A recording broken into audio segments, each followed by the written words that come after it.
And it held that shape. It lasted. The footage shows a gorgeous, towering arc of solar plasma extending outward and holding its structure until 450 UTC. That is 2 hours and 5 minutes of continuous visible eruption. 2 hours of plasma arcing above the northeast solar limb on GOES-19 sensors. The scale of what you are looking at, if you have seen the footage, is almost impossible to internalize. The Earth could fit inside that arc many times over. And now it gets worse, or more precisely, more interesting and more consequential, because that prominence is only one part of today's solar story. At 1:51 UTC on June 20th, 2026, earlier than the Prominence eruption, actually slightly before the main visual show, AR4472 fired an M1, 3 solar flare. An M-class flare is a moderate class event on the solar flare classification scale. The scale runs from B to C to M to X, with each step representing a 10-fold increase in X-ray output. An M1 flare is at the low end of moderate, but it is still powerful enough to cause effects at Earth. And this one did. The R1 radio blackout it triggered, affecting high-frequency radio communications over the Philippine Sea southeast of Japan, was real and measurable. Aircraft, ships, and any HF radio operators in that sunlit zone would have experienced degraded or interrupted communications. But that radio blackout, as concrete and immediate as it was, is not the most important part of the AR4472 story. The most important part is that the region fired an M-class flare before it had fully rotated into view. Specialists initially assigned it a simple alpha magnetic configuration, meaning, based on what they could see of the region from its position near the limb, the magnetic complexity appeared relatively low. But here's what that assessment does not account for. The full magnetic structure of AR4472 remains hidden. The region is still too close to the solar horizon for a complete analysis. What looks like an alpha configuration at the limb could reveal itself as a far more complex beta-gamma or beta-gamma-delta structure once it rotates into full view over the coming days. Think about what that means in practical terms. A sunspot region that has been on the far side of the sun, invisible to Earth-based instruments, unmonitored except for indirect inferences from heliosismology and from satellites positioned at other angles around the sun, has been building, evolving, and charging up for days or weeks before it ever comes into view. Whatever it has been doing on the far side, whatever complexity has developed in its magnetic field architecture, whatever flares it may have already fired into deep space while hidden, all of that arrives as a mystery that only resolves itself as the region rotates onto the Earth-facing disk, and the magnetograms at observatories around the world start mapping its field structure in detail. Sometimes, what rotates into view is underwhelming. Sometimes it is extraordinary. And with AR4472, the very first data point available, an M-class flare before full rotation, is telling a story that demands attention. This next part matters because the magnetic classification system is the primary way scientists assess how dangerous a sunspot region can be. Alpha regions have a single magnetic polarity, just north or just south. Beta regions have both north and south polarities, but they are well separated and relatively stable.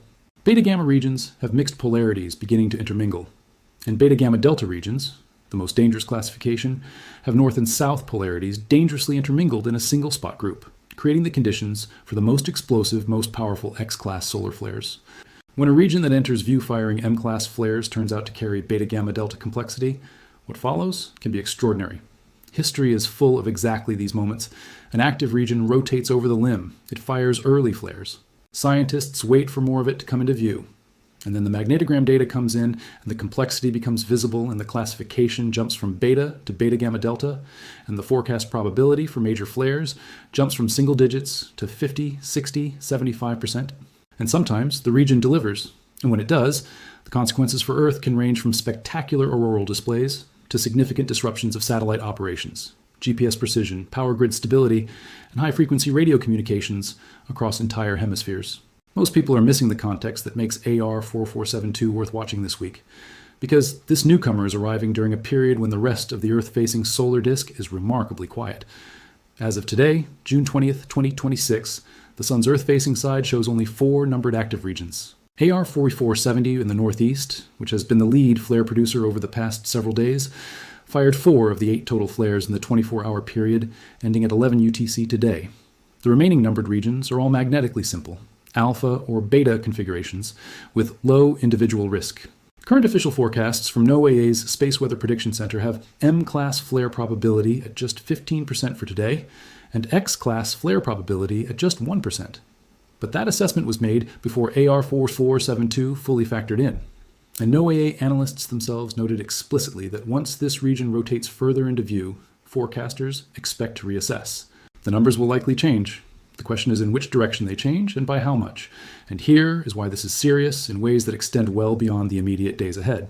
Because even if AR4472 turns out to be a modest producer, even if it rotates into full view and reveals itself to carry a relatively simple magnetic structure, it is a reminder of what this phase of the solar cycle means. We are in the active phase of solar cycle 25, a cycle that has consistently outperformed its original forecasts.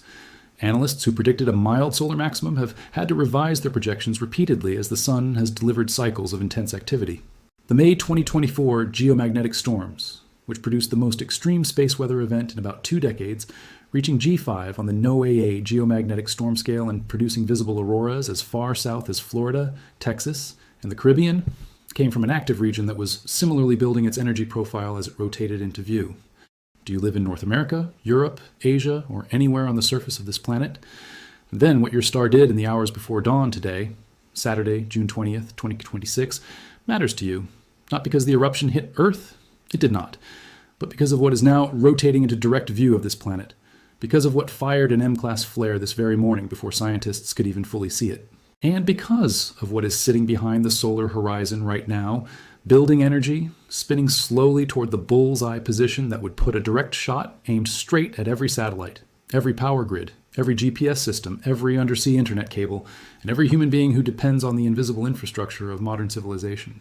If the answer is that any of that describes your life, and it describes every single one of our lives, then the sun's activity today is something you need to understand fully. Because what NOAA's GOES-19 satellite captured in the 304 angstrom wavelength starting at 2:45 UTC this morning was not a small event. It was a towering arc of superheated plasma ejected from an active region hiding behind the sun's northeast horizon, reaching into space and holding its shape for over 2 hours, from 2:45 UTC until 4:50 UTC on June 20th, 2026. And that same region fired an M-class flare at 1:51 UTC before most of the world was awake. And as of this video, it does not yet have a full magnetic analysis because it is still too close to the solar limb for scientists to see its full complexity. And that is the part that should have your attention. Let us go through exactly what happened today, what is happening right now, and why the next 7 days on the sun deserve to be watched very carefully by everyone who understands what space weather can do to this planet. Before we get to the data, here is something you need to understand about how space weather threatens modern civilization that most people have never been told clearly. The power grids that keep hospitals running, that pump water to cities, that refrigerate medicine and food, that run the data centers, storing everything your bank knows about your money and everything your government knows about its operations. Those grids were not designed with space weather in mind. The transformers that step voltage up and down at the key nodes of continental electrical infrastructure are extraordinarily sensitive to the geomagnetically induced currents that a major solar storm drives through the ground. Some of the largest transformers in the North American grid weigh hundreds of tons, cost millions of dollars each, and have lead times of 12 to 18 months to manufacture and deliver. There is no warehouse full of spares, and a significant geomagnetic storm, not even a Carrington-level event, something far more modest, can push enough current through those transformers to damage them beyond repair. Not everywhere at once, not always, but sometimes. And the risk is not theoretical, it is documented and real. What happened today at 2:45 UTC and what is rotating over the solar horizon right now operates in the same physical domain as that risk, and that is why it matters. The star at the center of our solar system is 93 million miles away. On a clear day, you can feel its warmth on your face. On a quiet night, you can watch the auroras it creates dance across the sky. It seems distant. It seems stable. It seems like background. But it is not any of those things. The sun is an extraordinarily active and violent ball of plasma, 109 times wider than the Earth, containing 86% of all the mass in the entire solar system, running on nuclear fusion reactions in its core that release the equivalent of 91 billion megatons of energy every single second. And it is not quiet right now. It is approaching the peak of solar cycle 25, which began in December 2019 and is running hotter and more active than most forecasters originally predicted. The sun we're watching in June 2026 is an increasingly active sun, and today it produced one of the most visually dramatic events of the current week. Here's the problem. When a solar eruption occurs on the far side of the sun, on the hemisphere that is currently facing away from Earth, the initial instinct is to exhale and say that we are safe, and sometimes that is correct. Sometimes a far side event sends a coronal mass ejection out into deep space, away from our planet, and the Earth is never touched. But here's what makes today's situation more complicated than a simple far-side dismissal. The active region responsible for this morning's massive prominence and accompanying M-class flare is not deeply embedded on the far side. It is near the northeast limb, it is near the edge, it is rotating toward us. And the flare it fired at 1:51 UTC this morning, designated M13, triggering an R1 minor radio blackout over the Philippine Sea southeast of Japan, was fired before this region had even fully rotated into view. That is what separates today from a routine far-side event. This is a newcomer. It has now been designated AR4472. And it arrived firing. Let us talk about what the GOES-19 footage from this morning actually shows, because this prominence was not subtle.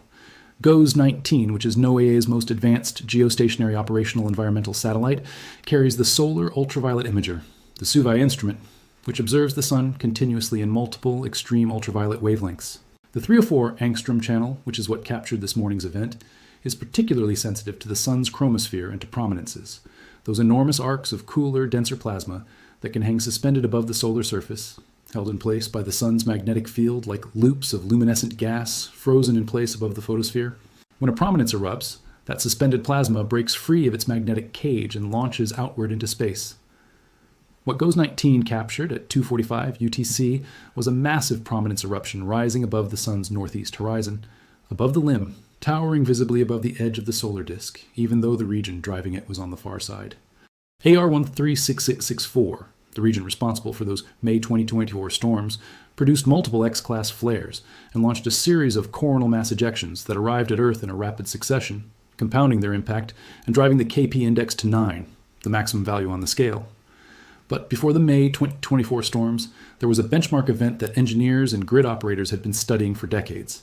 On March 13, 1989, a geomagnetic storm triggered by a powerful solar eruption caused the complete collapse of the Hydro-Quebec power grid in Canada. 6 million people lost power for up to 9 hours. The geomagnetically induced currents, those same invisible flows of electricity pushed through the ground by the distortion of Earth's magnetic field, overwhelmed the grid's protection systems. Transformers failed. The collapse cascaded through the system faster than operators could respond. In the aftermath, the Canadian government invested approximately $2 billion Canadian dollars, hardening that grid against future space weather events. Other nations watched and took notes, but the investment in grid hardening has never caught up with the scale of the theoretical risk. And the 1989 Quebec blackout was caused by a storm significantly less powerful than the Carrington event of 1859. That event, in May 2024, produced geomagnetic storm conditions more severe than anything the modern technological world had experienced since the 2003 Halloween storms. It knocked out grid transformers in parts of South Africa. It disrupted GPS signals used by precision agriculture equipment across North America. It triggered automatic protective shutdowns in some electrical infrastructure, and it produced visible auroras across latitudes where most people had never seen them in their lifetimes, across the southern United States, across Europe as far south as Portugal, Spain, and Greece, across northern Africa, across Japan, across Australia. But it did not approach the benchmark event that every space weather scientist uses as the ceiling of what the sun can do to Earth. The Carrington event of September 1st and 2nd, 1859, remains the most intense geomagnetic storm in recorded history. What happened in those 2 days in 1859 is something that the modern technological world has never had to face. The coronal mass ejection that hit Earth on September 1st traveled from the sun to Earth in approximately 6 hours, less than a day, suggesting an ejection speed that was extraordinary even by solar standards. The resulting geomagnetic storm induced electrical currents in telegraph lines across North America, Europe, Australia, and Asia. Operators received electric shocks from their equipment. Sparks jumped from telegraph machines. Stations caught fire.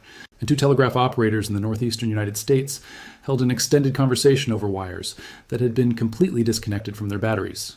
The geomagnetically induced current from the storm was so powerful that it was running the telegraph lines on its own, powering the communication system with raw geomagnetic energy induced by the sun. The Aurora Borealis was visible as far south as Colombia. The Aurora Australis was visible as far north as Santiago, Chile. People across the Caribbean thought the sky was on fire. In Cuba, sailors on ships reported the glow over the horizon as bright enough to read by. What would that event mean today?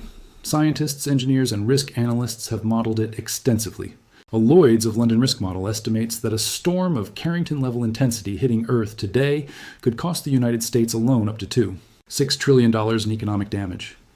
The National Academy of Sciences, in an analysis that has been updated repeatedly since its original publication, identified cascading infrastructure failures as the primary risk. Power grid transformers, the long lead time hardware that cannot be rapidly replaced, failing across large regions simultaneously. Recovery from a Carrington-scale event hitting the modern grid could take years, not weeks. There are not enough spare transformers in global inventory to rapidly replace widespread simultaneous failures. And those transformers power everything: water treatment plants, hospitals, communications networks, fuel supply chains, financial systems, the digital backbone of modern economic life. This is why space weather is not a niche interest. This is why the 4 numbered sunspot regions on today's solar disk, and the newcomer AR4472 rotating over the northeast limb, and the massive prominence that GOES 19 captured towering above the solar horizon at 2:45 UTC this morning. This is why all of it matters to every person watching this video. Now the focus shifts to the broader solar environment that surrounds today's events. Because the far-side prominence and the AR4472 M-class flare are not the only space weather elements in play right now, the BZ component of the interplanetary magnetic field, the orientation of the solar wind's magnetic field as it arrives at Earth, has been showing southward dips today. BZ is critically important to space weather impact because a sustained southward BZ allows the solar wind to couple efficiently with Earth's own magnetic field. Think of it this way. When the BZ points northward, it points in the same direction as Earth's magnetic field, and the two repel each other, keeping the solar wind at bay. When BZ points southward, when it aligns in the opposite direction, it connects directly to Earth's magnetic field lines, opening a channel through which solar wind energy can pour into the magnetosphere, drive electrical currents in the ionosphere, and produce geomagnetic storms, radio interference, GPS errors, and auroras. Currently, as of today's reporting period, the BZ has been showing southward orientation for extended periods. At around 3 UTC this morning, it briefly shifted sharply northward, then returned southward at 7:20 UTC, and has remained there. A southward BZ in itself, without a major CME driving it, does not produce severe geomagnetic storming. But combined with approaching solar wind disturbances, it becomes a significant amplifier. And there are approaching disturbances. A filament eruption that occurred in the southeast around 3 UTC on June 19th produced a slow-moving CME that specialists are now anticipating will deliver a glancing blow at Earth around June 23rd. A glancing blow, not a direct impact, but a brushing encounter with the outer edge of the ejected material. Even a glancing blow from a moderate CME, arriving at a moment when BZ is already showing southward tendencies, can produce active to minor storm conditions. Aurora watchers at high latitudes, in Canada, in Alaska, in Scandinavia, in the northern UK, in New Zealand, and southern Australia, should have June 23rd marked on their calendars. There is a real chance of enhanced auroral activity around that date, but June 23rd is actually not the date that deserves the most attention this week. The date that deserves attention is the next 3 to 5 days. The window in which AR4472 will rotate sufficiently into view for scientists to complete their magnetic complexity analysis, and the window in which whatever this region is carrying in its magnetic structure will be pointed directly at Earth. One more thing you need to know about what makes this window of time particularly consequential from a solar observation standpoint. The June 2026 solstice falls today, June 20th, 2026. The solstice geometry is, as space weather analysts noted today, not favorable for auroral displays. The angle at which Earth's axis is tilted relative to the Sun at this time of year suppresses the visibility of auroras at mid-latitudes. It is the opposite of the equinox seasons, when the Russell-McFerrin effect creates a favorable alignment between Earth's magnetic field and the solar wind's typical magnetic orientation, enhancing the likelihood of geomagnetic storms for a given level of solar activity. Right now at the solstice, the geometry is working against aurora watchers, which means that even if AR4472 produces a significant flare and a direct Earth-hitting CME in the coming days, the resulting auroras may be less widely visible than they would be at other times of year, even if the actual geomagnetic impact on infrastructure is comparable. That distinction matters because auroras are the visible manifestation of space weather that most people recognize. When auroras are visible across broad swaths of North America or Europe, it triggers public awareness of solar activity. But the geomagnetic currents that auroras signal, the same currents that stress power grid transformers, degrade GPS precision, disrupt satellite orientation, interfere with HF aviation radio, and cause pipelines to corrode faster, those currents do not wait for favorable aurora geometry. They flow whether or not the lights are visible in the night sky above anyone's backyard. What makes the sun dangerous, truly consequentially dangerous to modern civilization, is not the visual drama of the prominences captured on GOES 19's SUVI instrument, as extraordinary as this morning's footage was. It is the invisible electromagnetic energy that travels with the solar wind, that arrives compressed in the leading edge of a fast-moving CME, that encounters Earth's magnetic field and drives enormous electrical currents through the ionosphere and down into the conducting pathways of the ground and the infrastructure built upon it. It is quiet, it is invisible, and it can be catastrophic.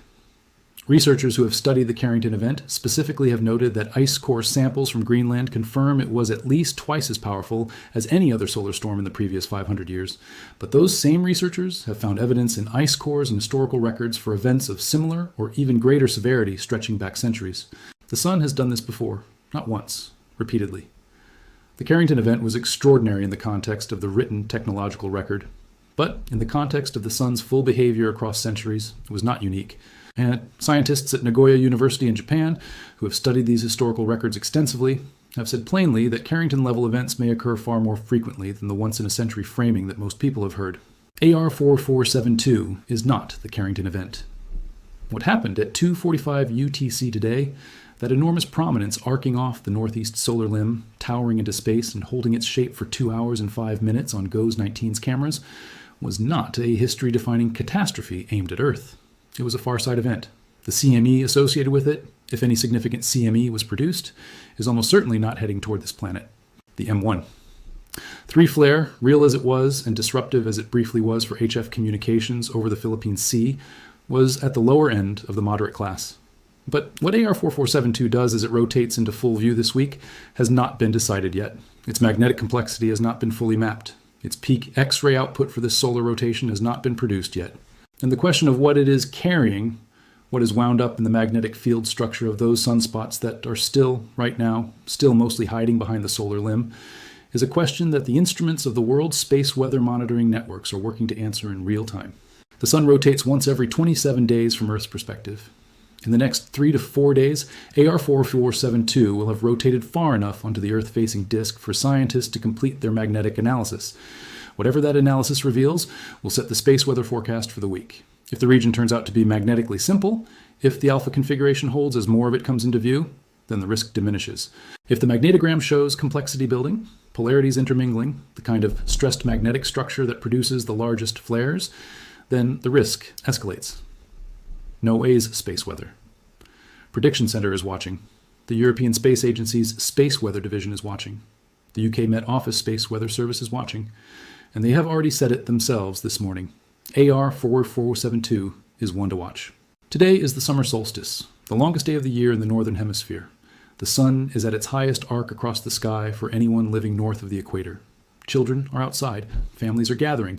The summer feels settled and warm and permanent. And 93 million miles away, a star that has been burning for 6 billion years is rotating a new active region into the position from which it could directly reach out and touch everything we have built. The next 72 hours will tell us what AR4472 is. The instruments are watching. The models are running. The solar wind is measured continuously by the DSCO-VR satellite at the L1 Lagrange point, 1 million miles from Earth, in the direction of the Sun, giving space weather forecasters somewhere between 15 minutes and an hour of warning before arriving solar wind conditions change. Right now, DSCO-VR is measuring what the Sun has already sent, and the Sun is sending something new over the horizon. The system is still rotating into view. The analysis is not complete. And the next few days on the Sun have not been written yet.